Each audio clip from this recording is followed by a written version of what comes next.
हरि भज व्यथा सांस नहीं खोए, पता नहीं इस श्वास को आवन होए ना होए। तो हम क्या करें, पहले से तैयारी करके रखें, पहले से भजन करें। ये जो हम आज हमें जो मिल रहा है, आप सोचो कि हम तो भजन कर रहे हैं, हम तो भजन कर रहे हैं, हमें तभी तो ये मिल रहा है। तो ये तो मिल ही रहा है, ये तो इसलिए मिल रहा है कि आप पहले करके आए हो। ये जो मिल रहा है ये इसीलिए मिल रहा है कि आप पहले करके आए हो। तो जो अब करो वो तुम्हें आगे मिलेगा। तो हमें क्या करना है, तैयारी करके रखनी है। तो जो सठ है उसके सामने तो कहने से कोई फायदा नहीं। तो कहते हैं सठ सन विनय, जो मूर्ख है उसके सामने विनय करने से कोई फायदा नहीं है। और हम सठ नहीं है, लेकिन हम जो है हम सठ नहीं है। हम तो रोज सत्संग करते हैं, हम सठ कैसे हो सकते हैं, हम मूर्ख कोई है। और कहीं कहीं पे मूर्ख बनना भी अच्छा है, कहीं कहीं पे मूर्ख बनना भी अच्छा है। जब आपको लगे कि आपकी बात दूसरों के हृदय तक नहीं पहुंच सकती, मेरा जो लेवल है मैं इससे अपना ज्ञान देके क्यों इसको वो करूं, तो ऐसे टाइम पे मौन रहो, चुप रहो। उसको उपदेश करने की जरूरत नहीं है। कहीं कहीं पर चुप रहना भी बहुत अच्छा है, मूर्ख बनना भी बहुत अच्छा है। एक राजा था, उसकी सभा में ही एक मंत्री भी था। तो जो मंत्री था वो पहले क्या होता था कि इतनी बड़ी बड़ी हवेलियां होती थी, तो बाहर एक लॉन होता था। तो वो जो लॉन था वो सड़क से दिखता था, सड़क से ही लॉन भी दिखता था। इतना बड़ा गेट नहीं था, ऐसी तारें लगाई हुई थी समझ लो। और लॉन में बैठ के ही राजा सभा किया करता था। तो जैसे ही सभा करे, मंत्री भी बैठे हैं, सब लोग बैठे हैं उसके अंदर, तो सब बैठे हुए हैं। तो रोज एक बच्चा जो है उसी रास्ते से स्कूल जाया करता था, उसी रास्ते से स्कूल जाया करे और कहे कि मतलब स्कूल जाए। तो राजा उस बच्चे को रोज देखता था, राजा उस बच्चे को रोज देखे, कहे बहुत सुंदर बच्चा है। तो एक दिन राजा ने उस बच्चे को बुलाया, बेटा इधर आओ। तो बच्चा जो है राजा के पास गया, राजा को प्रणाम किया और फिर उसने पूछा कहाँ रहते हो, क्या करते हो, कहाँ जा रहे हो, सारी बात पूछी राजा ने बच्चे से। तो कहा मैं स्कूल पढ़ने जा रहा हूँ। कहा अच्छा। तो कहा कि तुमसे एक बात पूछता हूँ। कहा क्या? इन दोनों चीजों में मूल्यवान कौन सी चीज है? तो उसके पास दो मोहरे थी, राजा के पास दो मोहरे थी। उसने बच्चे से पूछा कि इन दोनों मोहरों में मूल्यवान कौन सी मोहर है? तो उसने एक सोने की मोहर थी और एक चांदी की मोहर थी। तो बच्चा कहता है ये जो चांदी की मोहर है ना, ये बहुत मूल्यवान है। ये जो चांदी की मोहर है ये बहुत मूल्यवान है।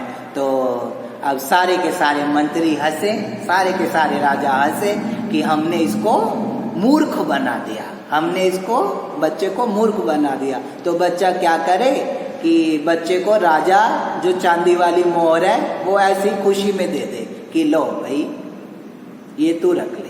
फिर वो दूसरे दिन भी ऐसे ही गया, तीसरे दिन भी ऐसे ही गया। रोज राजा जो है बच्चे को बुलाए और पूछे कि भाई इनमें अच्छी वाली मोहर, मूल्यवान मोहर कौन सी है?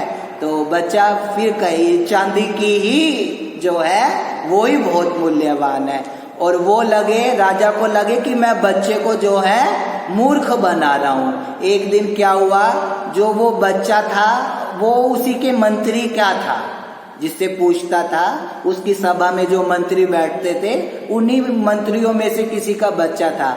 तो मंत्री को राजा बुलाता है और कहता है तुम्हारे बच्चे को तो इतना भी नहीं पता कि भाई कौन सी चीज मूल्यवान है। तो बच्चा जो है वो घर में जब रहता है तो उसका पिता जो है वो रोज डांटता है कि भाई तू कम से कम ये तो बता कि इसमें से सोने की, तुझे पता नहीं सोने की चीज मूल्यवान होती है, तू रोज राजा को कहता है कि चांदी की चीज मूल्यवान है।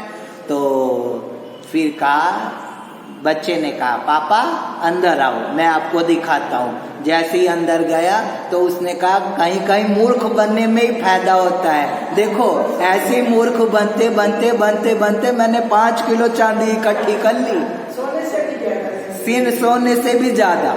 फिर तो कहीं कहीं ऐसा होता है कि मूर्ख बनने से भी बहुत फायदा है।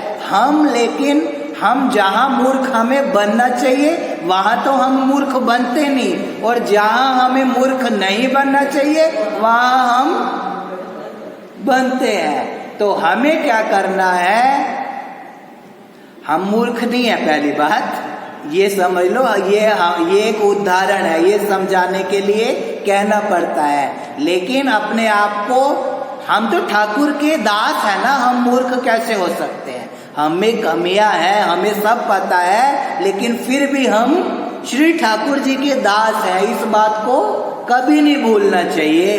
तो हमें कोई मूर्ख नहीं बना सकता।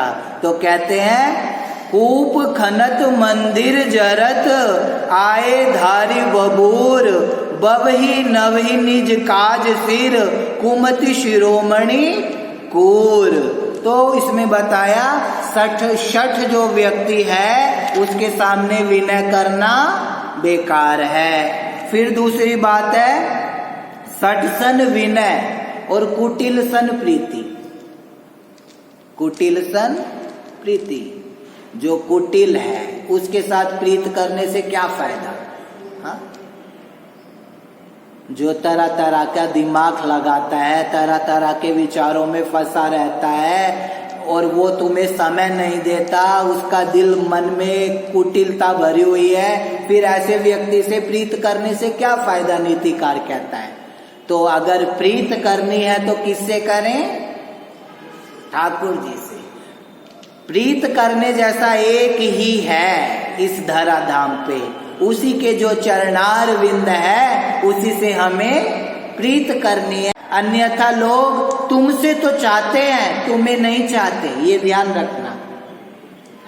इस दुनिया के अंदर ऐसे बहुत सारे हमारे जितने भी रिश्ते हैं वो सब हमसे चाहते हैं, हमको कोई नहीं चाहता। हाँ? कोई ऐसा है जो तुम विचार करना जब रात को सो कि मुझे कौन कौन चाहता है और मुझसे कौन कौन चाहता है। अगर तुम्हारे बच्चे हैं तो वो भी तुम्हारी सेवा इसलिए कर रहे हैं कि कुछ मिल जाएगा, कुछ मिल जाएगा। और जिस दिन तुम उनको सब कुछ दे दो उसी दिन वो क्या करेंगे? तुम्हारा बिस्तर बोरी पहले वाले कमरे में डाल देंगे।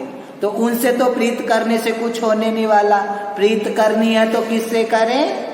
श्री गोपाल जी से करें, अपने सदगुरु भगवान से करें प्रीत। तो प्रीत करने के लिए हम श्री ठाकुर जी को चुने।